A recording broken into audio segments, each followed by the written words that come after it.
Comment travailler avec les personnes difficiles? C'est de ça que nous allons parler dans cette vidéo. Au quotidien, vous ferez la rencontre des personnes avec qui vous êtes censé travailler, avec qui vous êtes censé collaborer. Surtout si vous êtes entrepreneur. Puisqu'en réalité, un entrepreneur, c'est quelqu'un qui travaille avec les humains. Il a des clients, il a des fournisseurs, il travaille avec les humains, il ne travaille pas avec les animaux. Mais comment arriver concrètement à travailler avec des personnes que nous trouvons particulièrement difficiles? Puisqu'en réalité, quand je dis quelqu'un est difficile, cette personne, elle est par rapport à vous.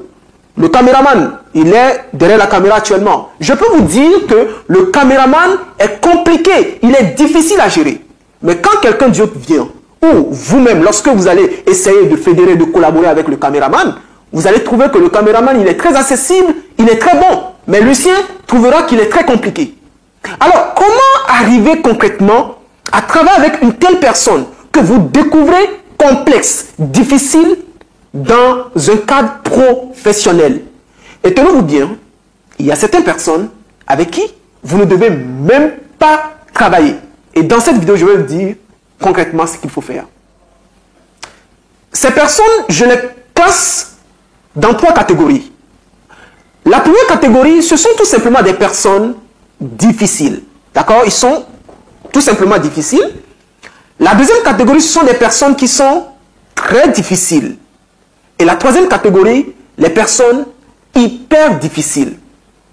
Alors, avant de commencer à travailler avec quelqu'un, que ce soit ton employé, que ce soit ton employeur, que ce soit ta femme, d'accord?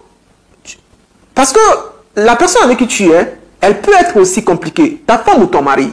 Est-ce que tu vas quitter la personne? Voilà pourquoi cette vidéo, elle est très importante.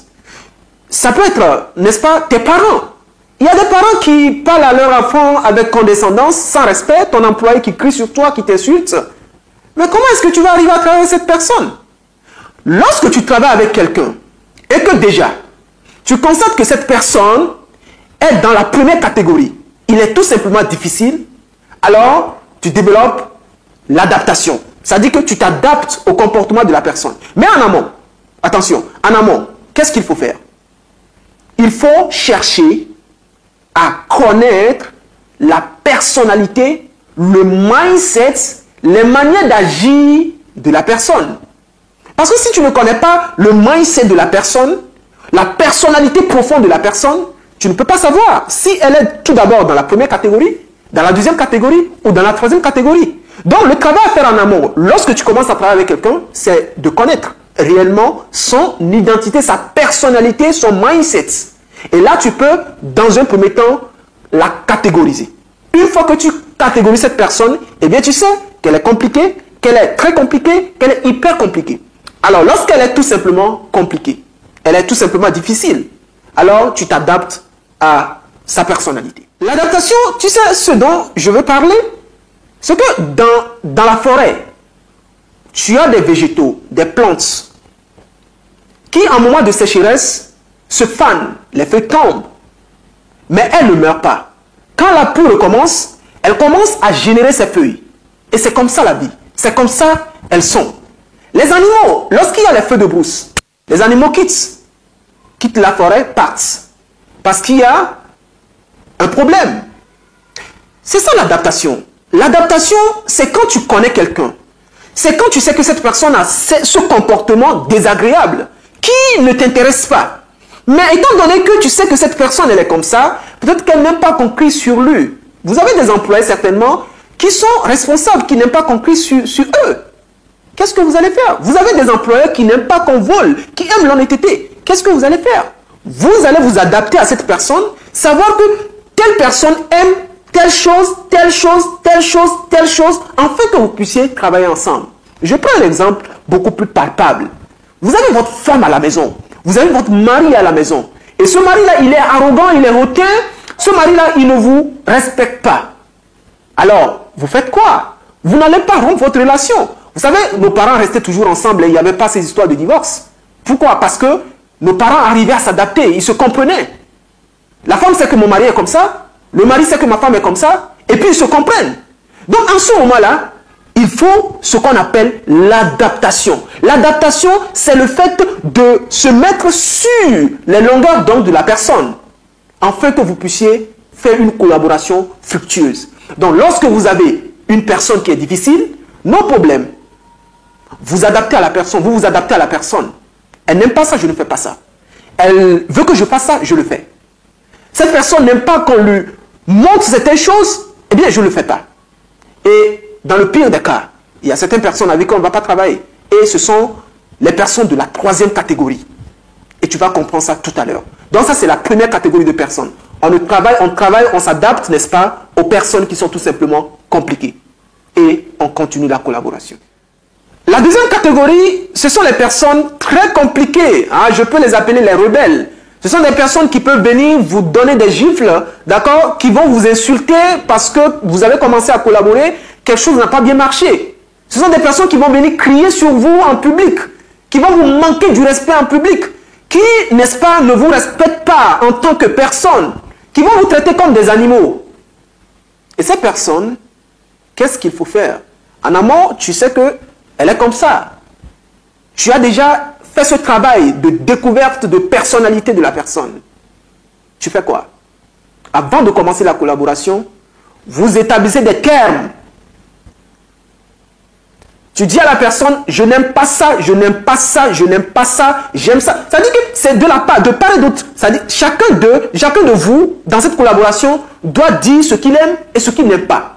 Et si ça ne vous arrange pas, eh bien, vous ne travaillez pas. Quand tu dis à ton employé, moi, je n'aime pas qu'on crie sur moi. Bien sûr que tu veux travailler pour la personne et que la personne doit te payer. Ce n'est pas à cause de ça que tu vas mettre ton identité, ta personnalité, sa dignité, j'allais dire d'ailleurs, ta dignité en jeu. Si tu dis à ton employé, je n'aime pas qu'on crie sur moi, parce qu'il y a certains employés qui pensent que tout est permis. Vous établissez des termes, un contrat dans lequel vous allez mentionner ce que tu dois faire et ce que tu ne dois pas faire. Et en ce moment, vous êtes calé. Vous savez que le jour qui va mal réagir, eh bien, vous allez riposter. Et en ce moment-là, tu dis, voilà, il faut aller. Dans le contrat, on avait dit ça. On avait dit que c'est comme ça, les choses doivent marcher. Mais comment se fait-il qu'aujourd'hui, tu désobéis au contrat et que tu poses des actes qui vont à l'envers, des actes qui vont à compte courant? C'est comme ça que vous allez réellement collaborer et obtenir les résultats. Parce qu'en business, vous savez, c'est la jungle, c'est très difficile. Vous allez rencontrer des personnes qui vous dépassent, des personnes qui ont un comportement que vous n'avez jamais vu partout ailleurs. Et en ce moment, une personne très difficile, on écrit tout. Je n'aime pas ça, je n'aime pas ça, je n'aime pas ça. Si tu es d'accord, je travaille avec toi. Mais si tu n'es pas d'accord, d'accord. I'm going. Ça, c'est la deuxième catégorie de personnes. Parce qu'en amont, tu as su véritablement connaître la personne. Et sur cette base, vous allez établir des termes. Vous allez vous dire des vérités, si je peux le dire aussi simple que ça. Vous allez vous dire des vérités. Afin que cette collaboration, cette belle collaboration, puisse aller de l'avant. Il y a des personnes qui seront très hypocrites. Des personnes qui seront très hypocrites au lieu d'être vraies. Elles vont toujours dire que je suis venu pour chercher de l'argent. Eh bien, je reste comme je suis. On me manipule. Mais vous savez, de telles choses, ça n'ira pas loin. Soyez vrai au début. C'est ce que je pense. Peut-être que toi, tu penses autre chose.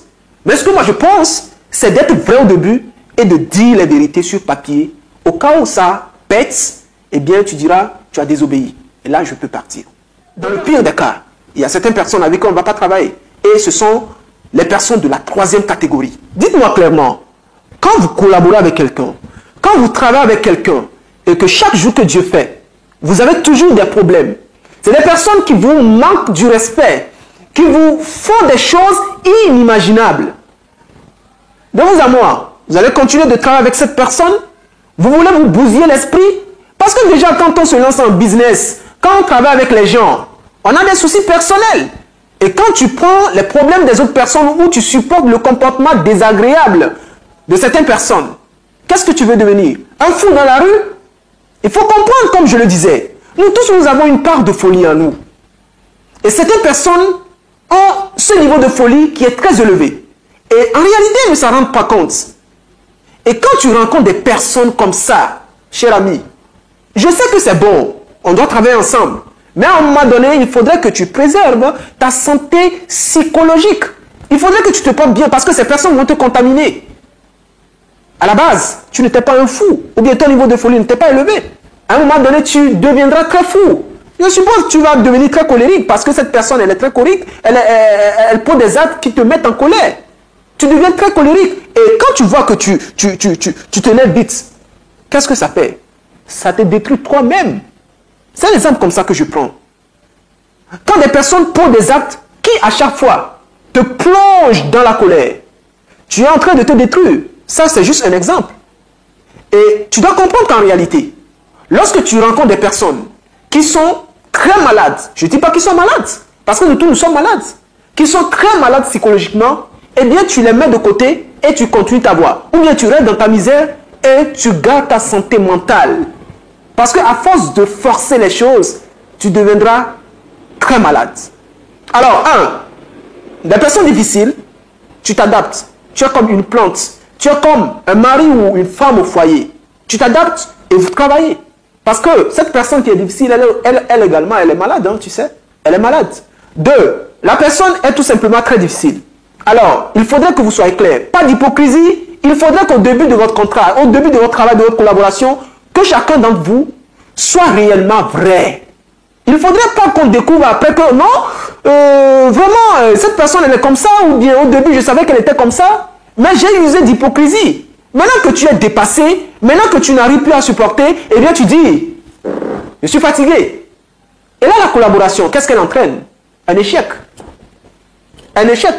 Donc au lieu d'être hypocrite, sois vrai. La troisième catégorie, ce sont des fous, mais qui ne s'en rendent pas compte. Eh bien, qu'est-ce que tu fais? Tu ne travailles pas avec elles. Ces personnes-là, tout simplement, tu les laisses. Et tu continues ta voie. Voilà ce petit message que j'avais pour toi dans cette vidéo. Qu'est-ce que tu en penses? C'est ce que moi je pense particulièrement. Si ces conseils te sont utiles, ou bien si tu trouves qu'ils peuvent réellement aider quelqu'un, tu fais quoi? Tu partages la vidéo afin qu'elle puisse aider également quelqu'un. Je ne me suis pas présenté, je m'appelle Lucien. Je suis entrepreneur, agroéconomiste de formation. Et sur cette chaîne, j'essaie tout simplement de faire de sorte que l'Afrique puisse parler. Parce que si nous voulons que l'Afrique parle, il faudrait que nous soyons nous-mêmes bien portants. Et ça, il faudrait que nos collaborations soient des collaborations fructueuses. Il ne faudrait pas que nous soyons mauvais entre nous. Voilà. Et je parle du mindset, comme je l'ai fait. Je mets beaucoup plus l'accent sur l'agriculture et l'élevage. Vous savez, bon, quand on dit agriculture, on dit agriculture et élevage, c'est pour vous transmettre une information. Sinon, on dit agriculture tout simplement. Je parle de l'agriculture parce que les Africains quémandent toujours. Et si cette thématique t'intéresse, tu t'abonnes à cette chaîne, tu actives les notifications. À chaque fois que je publie une vidéo, tu serais la première personne à être avertie. D'ici là, je te dis à très bientôt dans une prochaine vidéo. Ciao.